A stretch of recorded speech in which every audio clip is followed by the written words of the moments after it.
ಎಲ್ಲ ಚಿದಂಬರ ಬಂಧುಗಳಿಗೆ ನನ್ನ ನಮಸ್ಕಾರ. ನಾವು ಗಣಪತಿ ಬಪ್ಪ ಮೌರ್ಯ ಅಂತ ಕರಿತೀವಿ. ಮೌರ್ಯ ಅನ್ನೋದು ಒಬ್ಬ ಸಂತರ ಹೆಸರು. ಅವರು ಮೌರ್ಯ ಗೋಸ್ವಾಮಿ ಅಂತ. ಅವರು 18ನೇ ಶತಮಾನದಲ್ಲಿ ಸಂತ ಮೌರ್ಯ ಗೋಸ್ವಾಮಿ ಅಂತ ಇದ್ದಂಥವರು. ಇವರ ತಂದೆ ತಾಯಿ ಬಂದು ಕರ್ನಾಟಕ ರಾಜ್ಯದ ಬೀದರ್ ಜಿಲ್ಲೆ ಶಾಲಿ ಗ್ರಾಮದ ವಾಮನ್ ಭಟ್ಟ ಮತ್ತು ಪಾರ್ವತಿಬಾಯಿಯವರು. ಇವರು ಗಣಪತಿ ಸಂಪ್ರದಾಯವನ್ನು ಅನುಸರಿಸ್ತಿದ್ರು.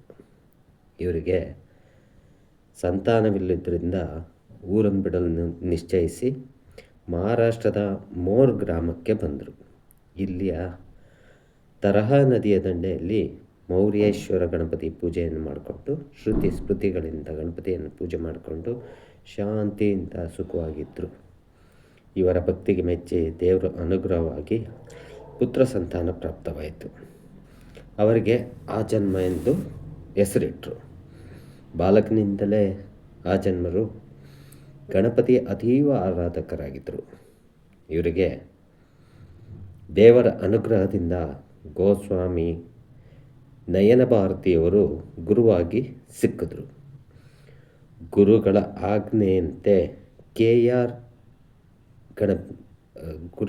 ಆಜ್ಞೆಯಂತೆ ಗಣಪತಿ ದೀಕ್ಷೆ ಪಡೆದು KR ಹತ್ರ 42 ದಿನಗಳ ಸಾಧನೆಗಾಗಿ ಹೋಗಿ ಅಲ್ಲಿ ಗಣಪತಿಯನ್ನು ಹೊಲಿಸ್ಕೊಂಡ್ರು.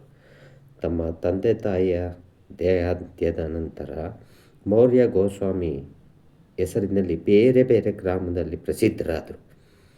ಆದರೂ ತಮ್ಮ ಸಾಧನೆಗೆ ಸಮಯ ಸಿಗುತ್ತಿಲ್ಲ ಅಂತ ಅಂದ್ಕೊಂಡು ಊರನ್ನು ಬಿಡಲು ನಿಶ್ಚಯ ಮಾಡಿಕೊಂಡ್ರು.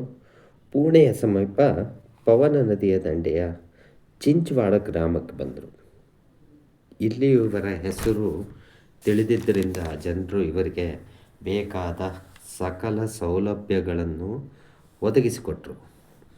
ಪ್ರತಿ ತಿಂಗಳ ಪ್ರತಿಪದ ದಿನ ಮೌರ್ಯ ಗ್ರಾಮಕ್ಕೆ ತೆರಳಿ ಚತುರ್ಥಿಗೆ ವಾಪಸ್ಸಾಗುತ್ತಿದ್ದರು. ಎಷ್ಟೇ ಕಷ್ಟ ಆದರೂ ಈ ಯಾತ್ರೆಯನ್ನು ಪ್ರತಿ ತಿಂಗಳು ಮಾಡುತ್ತಿದ್ದರು. ಮೌರ್ಯೇಶ್ವರನ ಪೂಜೆಯನ್ನು ತಪ್ಪಿಸ್ತಾ ಇರಲಿಲ್ಲ. ಒಂದು ಸಲ ಕರಹಾ ನದಿಯಲ್ಲಿ ಪ್ರವಾಹ ಬಂದಿತ್ತು. ಆ ಸಮಯಕ್ಕೆ ಗಣಪತಿಯೇ ಅಂಬಿಗನಾಗಿ ಬಂದು ನದಿಯನ್ನು ದಾಟಿಸಿದ್ರು. ಒಂದು ಸಲ ದೇವಸ್ಥಾನಕ್ಕೆ ಬರಲು ತಡವಾದ್ದರಿಂದ ದೇವಸ್ಥಾನದ ಪೂಜಾರಿಯವರು ದೇವಸ್ಥಾನವನ್ನು ಬಂದ್ ಮಾಡಿ ತಮ್ಮ ಮನೆಗೆ ಹೊರಟೋದ್ರು. ಆಗ ಗೋಸ್ವಾಮಿಯವರು ಬಂದು ದೇವಸ್ಥಾನದ ನೋಡಿದ್ರು, ಬಾಗಿಲು ಹಾಕಿದೆ. ಅವ್ರಿಗೆ ಚಿಂತೆ ಆಯಿತು. ಕೊನೆಗೆ ಅಲ್ಲಿ ಮುಂದುಗಡೆ ನಿಂತು ಪ್ರಾರ್ಥನೆ ಮಾಡ್ತಾ ಇದ್ದಾಗ ಸ್ವತಃ ಗಣಪತಿಯೇ ಅವರ ಮುಂದೆ ಬಂದು ಅವರ ಪೂಜೆಯನ್ನು ಸ್ವೀಕಾರ ಮಾಡಿ ಆಶೀರ್ವದಿಸಿ ಅಲ್ಲಿಂದ ಹೊರಟೋದು. ಇದೇ ರೀತಿ ಅನೇಕ ಪವಾಡಗಳು ನಡೆದ್ವು. ಆ ಊರಲ್ಲಿ ಬರ ಬಂದಾಗ ಗೋಸ್ವಾಮಿ ಅವ್ರನ್ನ ಕೇಳ್ಕೊಂಡಾಗ ಅಲ್ಲಿ ಕಾಲುವೆಗಳನ್ನ ತೋರಿಸಿ ಕೆರೆಗಳನ್ನ ಇದು ಮಾಡಿ ಉದ್ಧಾರ ಮಾಡಿ ಎಲ್ಲ ಸುಮಾರು ಅವರಲ್ಲಿ ಪವಾಡಗಳು ನಡೆದಿದ್ವು ಆ ಟೈಮಲ್ಲಿ. ಕೊನೆಗೆ ಇವ್ರಿಗೆ ಏನು ಬೇಡ ಅನ್ಸೋಕ್ಕೆ ಶುರುವಾಗಿ ಗಣಪತಿಗೆ ಪ್ರಾರ್ಥನೆ ಮಾಡಿ ತಮ್ಮ ಅಂತ್ಯನ ಬಯಸಿದ್ರು. ಗಣಪತಿ ಅದಕ್ಕೆ ಒಂದು ಸಮಯ ಬರುತ್ತೆ ತಿಳಿಸ್ತೀನಿ ಅಂತ ಹೇಳಿದರು. ಆ ಸಮಯ ಬಂದಿತ್ತು ಕೂಡ. ಅದನ್ನು ತಮ್ಮ ಪುತ್ರ ಅವನಿಗೆ ತಿಳಿಸಿ ನಾನು ಸಜೀವ ದೇಹದಿಂದ ನಾನು ಇದು ಮಾಡಬೇಕು ಅಂತ ಇದ್ದೀನಿ, ದೇಹ ತ್ಯಾಗ ಮಾಡಬೇಕು ಅಂತ ಇದ್ದೀನಿ ಅಂತಂದಾಗ ಗ್ರಾಮದ ಎಲ್ಲ ಜನರು ಚಿಂತಿತರಾಗಿ ದುಃಖಿತರಾಗಿ ವ್ಯಾಕುಲರಾಗಿ ಅವ್ರಿಗೆ ಏನೇನು ಬೇಕೋ ಅನುಕೂಲಗಳನ್ನ ಆ ಗುಹೆ ಒಂದು ತೋಡಿ ಆ ಗುಹೆಗೆ ಅನುಕೂಲನೆಲ್ಲ ಮಾಡಿಕೊಟ್ಟು ಇದು ಮಾಡಿದ್ರು. ಅಲ್ಲಿ ಗಣಪತಿಯ ಪುರಾಣವನ್ನು ಬುಕ್ಕನ್ನು ಕೂಡ ಇಟ್ಟಿದ್ರು. ಕೊನೆಗೆ ಅವರು ಅಲ್ಲಿಯೇ ತಮ್ಮ ಜೀವಂತ ಸಜೀವ ಸಮಾಧಿಯನ್ನು ತೆಗೆದುಕೊಂಡರು. ಕೊನೆಗೆ ಆ ಗುಹೆನ ಬಂದ್ ಮಾಡಲಾಯಿತು. ಆ ಗುಹೆಗೆ ಮುಚ್ಚಿದಂಥ ಕಲ್ಲು ಕೂಡ ಕೊನೆಗೆ ಉದ್ಭವ ಸ್ವಯಂಭೂ ಗಣಪತಿಯಾಗಿ ಸ್ಥಾಪಿತವಾಯಿತು. ಇದು ಮೌರ್ಯ ಗೋಸ್ವಾಮಿಯವರ ಕತೆ. ಇದನ್ನೇ ಮಹಾರಾಷ್ಟ್ರದಲ್ಲಾಗಲಿ ಎಲ್ಲಲ್ಲೂ ಕೂಡ ಜೈಘೋಷ ಕೂಗೋಕ್ಕೆ ಕಾರಣವಾಯಿತು. ಹಾಗಾಗಿಯೇ ನಾವಿವತ್ತು ಗಣಪತಿ ಬಪ್ಪ ಮೌರ್ಯ, ಮಂಗಳಮೂರ್ತಿ ಮೌರ್ಯ ಅಂತಂದ್ಬಿಟ್ಟು ಅವರ ಹೆಸರಿನಲ್ಲಿ ನಾವು ಜೈಘೋಷಕನ್ನು ಕೂಗ್ತೀವಿ. ಜೈ ಚಿದಂಬರ. ಈ ಪವಿತ್ರ ಸ್ಥಳದಲ್ಲಿ ಇನ್ನೊಂದು ವಿಶೇಷವಿದೆ. ಅದೇನಪ್ಪ ಅಂತಂದರೆ ಅಷ್ಟವಿನಾಯಕನ ದರ್ಶನ ಮಾಡುವಂಥದ್ದು. ಈ ಅಷ್ಟವಿನಾಯಕನ ದರ್ಶನ ಮಾಡಬೇಕಾದ್ರೆ ಮೊದಲು ಇಲ್ಲಿಂದನೇ ಪ್ರಾರಂಭ ಮಾಡಿ ಕೊನೆಗೆ ಇಲ್ಲೇ ಬಂದು ಅಷ್ಟವಿನಾಯಕನ ಎಲ್ಲರನ್ನೂ ದರ್ಶನ ಮಾಡಾದ್ಮೇಲೆ ಕೊನೆಗೆ ಇಲ್ಲೇ ಬಂದು ಮುಕ್ತಾಯಗೊಳಿಸುವಂಥದ್ದು, ಮಂಗಳ ಹಾಡುವಂಥದ್ದು. ಮತ್ತು ಇಲ್ಲಿಯ ಇನ್ನೊಂದು ವಿಶೇಷ ಅಂತಂದರೆ ಇವರ 4ನೇ ತಲೆಮಾರಿನವರು ನಮ್ಮ ಚಿದಂಬರ ಮಹಾಸ್ವಾಮಿಗಳ ಹತ್ತಿರ ದರ್ಶನಕ್ಕೆ ಬಂದು ತಮ್ಮ ಕಷ್ಟ ಸುಖಗಳನ್ನ ಹಂಚ್ಕೊಂಡಿದ್ರು ಅಂತ ಕೂಡ ಗೊತ್ತಾಗಿದೆ. ಅದರಲ್ಲಿ ಆ ಕಷ್ಟ ಸುಖ ಹಂಚ್ಕೋಬೇಕಾದ್ರೆ ಮಹಾಸ್ವಾಮಿಗಳು ಅವ್ರಿಗೆ ಒಂದು ಅಡಿಕೆ ಬಟ್ಟಲನ್ನು ಕೊಟ್ಟಿದ್ರು ಅಂತಂದ್ಬಿಟ್ಟು, ಆವಾಗ ಅವರು ಏನಪ್ಪ ಇದು ಈ ಥರ ಒಂದು ಅಡಿಕೆ ಬಟ್ಟಲು ಕೊಟ್ಟಿದ್ದಾರಲ್ಲ ಅಂತಂದ್ಬಿಟ್ಟು ಯೋಚನೆ ಮಾಡಿ ಮನೆಗೆ ಹೋಗಿ ಅದನ್ನು ತೆಗೆದು ನೋಡಿದ್ರೆ ಅದು ನಿಜ ರೂಪದ ಒಂದು ಗಣಪತಿ ವಿಗ್ರಹವಾಗಿತ್ತು. ಇದು ಕೂಡ ನಮ್ಮ ಚಿದಂಬರ ಸಂಪ್ರದಾಯದಲ್ಲಿ ಒಂದು ಪ್ರತೀತಿಯಲ್ಲಿ ಬಂದಿದೆ. ಜೈ ಚಿದಂಬರ.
ಗಣಪತಿ ಬೇರೆ ಅದು ಸಮಾಧಾನ ಹಂಗಾರೆ ಚಿಕ್ಕೋಡ ಗಣಪತಿ ಬೇರೆ ಅದ. ಮಂಗನ ಮೂರ್ತಿ ಬೇರೆ ಕಡೆ ಇರ್ತದ ಹೌದಲ್ಲ? ಆ ಮಂಗನ ಮೂರ್ತಿ ಎಲ್ಲದ ನೋಡಿ ಗೂಗಲ್ ತೆಗ್ತೀನಿ. ಚಿಕ್ಕೋಡ ಮಂಗನ ಮೂರ್ತಿ ನೋಡಿದ್ರೆ ಗೊತ್ತಾಗ್ತದೆ. ಅದು ಮೂರ್ತಿ ಮಾತ್ರ ಇದೆ. ಅದಲ್ಲ ಅದಲ್ಲ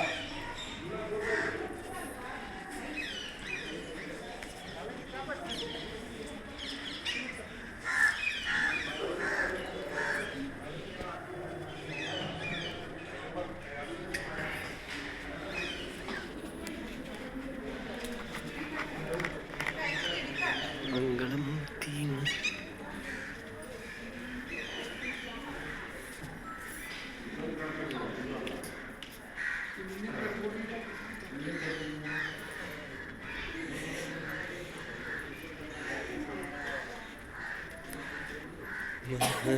ಗಣಪತಿ ಚಿಂತಾಮಣಿ.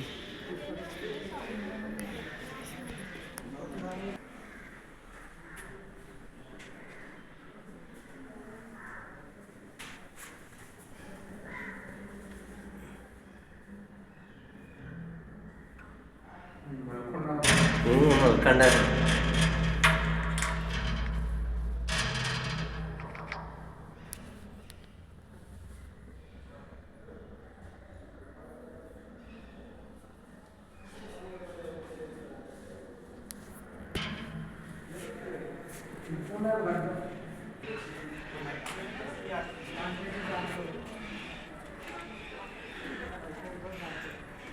कमलाकर महाराज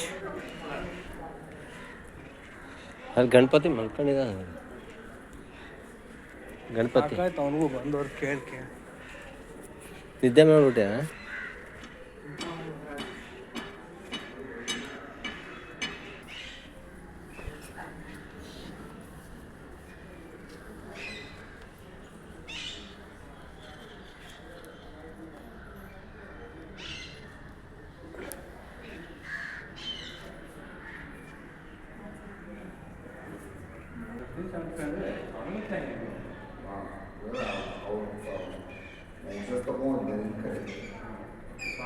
नाव झालं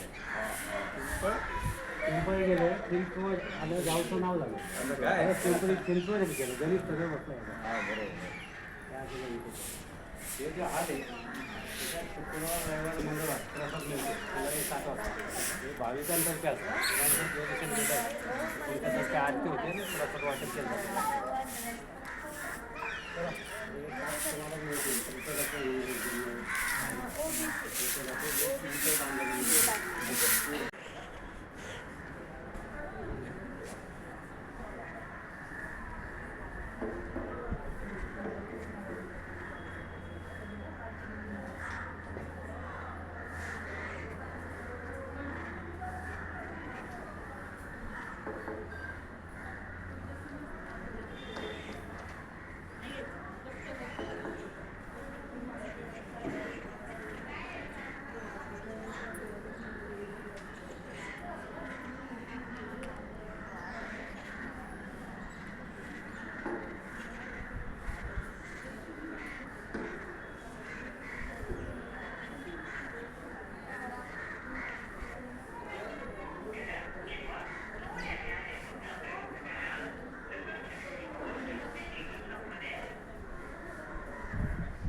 माझी मम्मी म्हणली तू आता जा चिमाजी तुला सोडेल आणि परत तुला चिमाजी नाही मी तुला माझा पहिला संस्कार